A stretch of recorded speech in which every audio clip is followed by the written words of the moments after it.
Câmara Debate está de volta. Hoje nós estamos conversando com os deputados Daniel Almeida, do PCdoB da Bahia, e Domingos Sávio, do PSDB de Minas Gerais. O tema é a privatização da Eletrobras. Antes do intervalo, estamos começando já uma discussão. O deputado Daniel Almeida queria perguntar para o senhor sobre aparelhamento político e também já uma pergunta para os dois sobre papel da ANEEL. Deputado Daniel. Pois é, é necessário, naturalmente, nós termos maior cuidado na regulação, mas nós temos que ter uma regulação com uma força do Estado, o Estado formatando as políticas públicas, o que é de caráter estratégico, qual o interesse social que está estabelecido ali. Tem que ter limites, regras claras para que os parceiros possam entrar neste mercado, sabendo qual o espaço que ele tem, e o Estado ter capacidade de controlar essa presença do Estado, as metas, os objetivos a serem alcançados. Esse modelo de regulação que nós temos, infelizmente, ele demonstra-se incapaz de fazer este controle. As agências reguladoras, elas em muitos casos não têm estrutura técnica, pessoal, para fazer o acompanhamento necessário. Existem muitas denúncias de que elas são capturadas pelos setores, os dados que elas recebem são dados fornecidos pelas próprias empresas que elas teriam a obrigação de regular, não é? Então há uma desconfiança muito grande em relação a isso. Os contratos não são muito para valer. Você faz concessão, como agora nós estamos discutindo nessa medida provisória 800, não é? Faz uma concessão e um tempo depois elas não têm compromisso com o contrato e a reguladora diz, olha, não tenho condições de multar, as multas não valem nada, ninguém paga as multas, e faz uma mudança na legislação para atender à necessidade da concessionária, né? Então, a regulação ela é ineficiente. Agora, o apadrinhamento político, nós não podemos satanizar a política. Nós estamos vivendo um ambiente de que tudo que está, todas as ações da política, elas são condenáveis. A política é a atividade mais nobre que o ser humano exerce e é absolutamente indispensável, né? Tem que ter regras também claras para valer na política, para decidir quais são as condições para as pessoas participarem do processo político. Aí depende muito mais da reforma política e outros aspectos relacionados a isso, e que a apropriação dos espaços públicos para a reprodução do poder político, apenas isso, na indicação dos cargos, ser um critério técnico, etc., isso é danoso. Isso é terrível. E isso nós temos que combater. É isso que me preocupa, e eu acho que é essa abordagem que tem que ser feita, porque eu vejo que eu e Daniel, acredito que temos algumas divergências marcantes, mas temos convergência. Uma coisa para mim está clara, deputado Daniel e todos que nos acompanham, nós não podemos deixar que continue como está. Como está é ruim para o Brasil. Nós precisamos de zelar do setor elétrico para que ele seja eficiente. Para quem? Para quem está lá na ponta consumindo energia elétrica. Seja o cidadão ou a empresa que gera emprego e precisa da energia elétrica. E nós não podemos continuar tendo uma energia elétrica das mais caras do mundo. E temos ineficiência no setor, e temos abuso político, temos modelos que vão sendo replicados, por exemplo, criar uma tal de SPE, Sociedade de Propósito Específico, que virou uma prática, inclusive, para sair fora de licitações. Eu quero fazer uma pequena usina, eu faço uma SPE com um privado e entrego para ele a execução daquela obra sem nenhuma licitação, e depois ainda ponho alguém da política ali como diretor dentro daquela SPE. Isso existe em Furnas, existe na Chesf, existe nas empresas estatais nos estados, na CEMIG, por exemplo, várias SPS, são empresas controladas por essa empresa pública. Então vai virando um emaranhado de empresas dando prejuízo. Então o problema da Eletrobras, no meu entendimento, é que existem coisas dentro da Eletrobras que dão enorme prejuízo. E se você pega e vende o conjunto da Eletrobras nesse momento, sem separar isso, sem aprimorar, você vai vender mal. Vai entregar o patrimônio mal. Você tem empresas geradoras de energia no norte do país, que são da Eletrobras, que devem bilhões para a Petrobras, que bota ali um gestor político que não tem a menor responsabilidade com a eficiência da empresa. Ela dá prejuízo todo mês, e muito prejuízo. E isso soma no escopo acionário da Eletrobras. E, obviamente, se você coloca agora essas ações no mercado, essas empresas ruins, podres, que estão dentro da estrutura da Eletrobras, podres do ponto de vista de mercado, de finanças, de valor, não é? Ela puxa para baixo esse preço. E quem vai comprar, depois vai simplesmente depurar isso e ficar com o filé, com o tesouro. E talvez gere um problema de natureza social para o país. Você pega, por exemplo, o caso de Rondônia, né? Rio Branco. Nós não temos,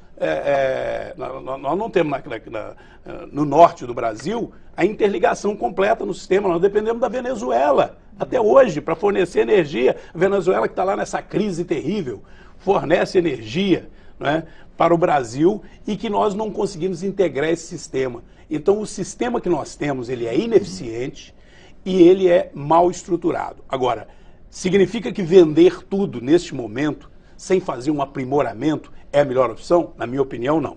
Nós precisamos de, primeiro, aprimorar esse sistema, colocar regras rígidas para não haver essa interferência político-partidária, né, ter profissionais, gente qualificada. Eu concordo com você, não tem problema que tenha indicação política, mas tem que ter alguém que tenha uma profissão, que trabalhe, que gere resultado. Não é simplesmente, o fulano foi deputado, perdeu o mandato, ganha um cargo, né? Ou é chamado ali porque precisa de fazer uma média ali no Estado para poder ganhar a eleição. É isso que tem se feito com a estrutura pública no Brasil, tem que parar com isso. E você falava sobre a agência. As agências, elas são um dos conceitos mais avançados da ação do Estado para defender o interesse do cidadão. Mas isso tem que ser colocado em prática. A agência também não pode ficar sendo cargo político. Por isso, inclusive, que o mandato da agência é desencontrado do mandato de quem está exercendo, né, o poder executivo. Quem está no comando da ANEEL não pode estar subordinado, da Agência Nacional de Energia Elétrica, não pode estar subordinado à vontade do ministro das Minas e Energia. E, infelizmente, às vezes parece que esse jogo de compadrio funciona. Então, a ANEEL deixa de fiscalizar com o rigor que deveria as empresas públicas, porque é como se ele estivesse fiscalizando o patrão. Ora, a ANEEL tem que ter independência absoluta, não é? Não pode ficar fazendo um jogo do interesse nem das empresas públicas do setor elétrico e muito menos das empresas privadas do setor elétrico. Tem que fazer o jogo do interesse do cidadão brasileiro, com transparência, com clareza. E é isso que, infelizmente, eu sinto que está faltando. Então, eu acho que esse debate vai nos possibilitar isso. Vamos ver quais são os problemas, vamos resolver os problemas, depois podemos até trazer o capital privado para que ele ajude a fazer o setor ser mais produtivo, mais eficiente. Mas simplesmente entregar para o capital privado, não é, sem você primeiro dar o devido valor a esse setor, que é um patrimônio brasileiro, não me parece um grave equívoco. Rapidamente para encerrar os dois deputados, a discussão está começando aqui na Câmara, mas é prioridade do governo, da pauta do governo aqui, principalmente na parte econômica. Tem muita divergência, a gente viu aqui que muitas críticas ao projeto do governo. Dá para avançar, aprovar na Câmara ainda esse semestre, já que também o ano é encurtado pelas eleições, deputado Domingos Sávio? Eu acho que sim, eu acho que nós temos que nos debruçar sobre o projeto, trabalhar, mas não aprová-lo porque o governo está determinando. Eu fico muito à vontade para me posicionar assim, como um deputado absolutamente independente nesta matéria, não sou subordinado à vontade do governo, né, como também não faço uma oposição intransigente. Eu me posiciono no sentido de que nós devemos debater esse assunto para achar qual que é a melhor solução para o país. E eu acredito que a melhor solução não é deixar como está, mas também não é simplesmente vender esse patrimônio como se ele não interessasse aos brasileiros. Esse patrimônio é extremamente importante para os brasileiros, para o desenvolvimento do país, e ele tem que ser tratado com essa responsabilidade. Deputado Daniel, dá tempo de discutir, chegar num bom acordo? Tempo até dá, mas acho que não é oportuno fazer essa discussão agora. Nós vamos lutar para impedir essa privatização, a defesa da Eletrobras, a defesa da Chesf, de Furnas, da Eletronorte. Esses são patrimônios do povo brasileiro, tem caráter estratégico. Acho que o governo não tem legitimidade para fazer esse debate. Quer fazer um debate sobre privatização? Vai para a disputa eleitoral, defende essas teses. Se o povo brasileiro achar que esse é um caminho, elege aqueles que estão propondo esse tipo de projeto. Ele não foi debatido na urna, não tem legitimidade, portanto, não tem a soberania do voto popular respaldando esse tipo de iniciativa. Então, não tem razão política, não tem razão econômica, e acho que o governo não terá força para aprovar essa matéria aqui no Congresso Nacional. Eu espero que o povo brasileiro se levante contra isso, e eu estou nessa batalha. E eu acho que a gente deve fazer, nesse debate da disputa de 2018, qual é o projeto de Brasil. Sair dessa picuinha, qual é o projeto de Brasil? O que é que o Brasil precisa? Como reconstruir este país que está numa situação tão dramática, né? Olhar um pouco para a história do nosso país. Porque a gente fica falando da iniciativa privada. Qual foi o setor da economia brasileira que teve dinamismo, que cresceu, que se desenvolveu sem uma participação forte do Estado? Vamos falar do agronegócio agora. Se não fosse a Embrapa, com a estrutura que tem do Estado brasileiro, o controle do Estado brasileiro, teria alcançado o patamar que alcançou.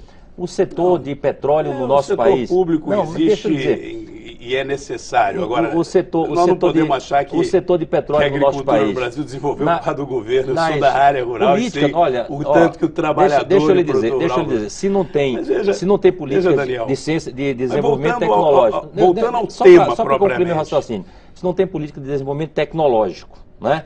Financiamento, né? Quem é que financia fundamentalmente? Um banco público que faz isso, né?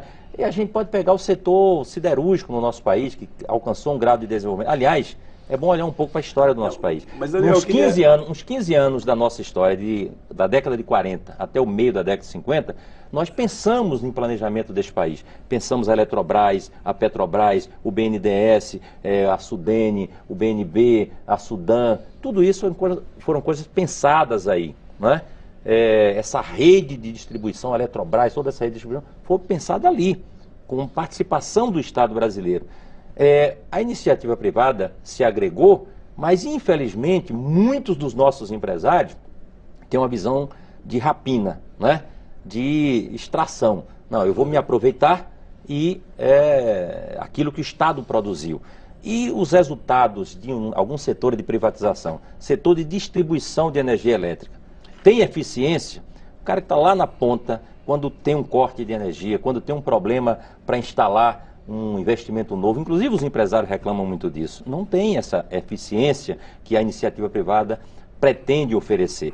Por isso, eu espero que esse projeto não prospere na casa, tenho confiança que não prosperará e vamos fazer parte do debate político que está apropriado na eleição de 2018. Olha, Daniel, é importante só destacar o seguinte, não dá para demonizar a iniciativa privada como se o Brasil fosse fruto da ação do Estado. Nem o Estado. Não, nem o Estado, mas como se o Brasil fosse fruto da ação do Estado.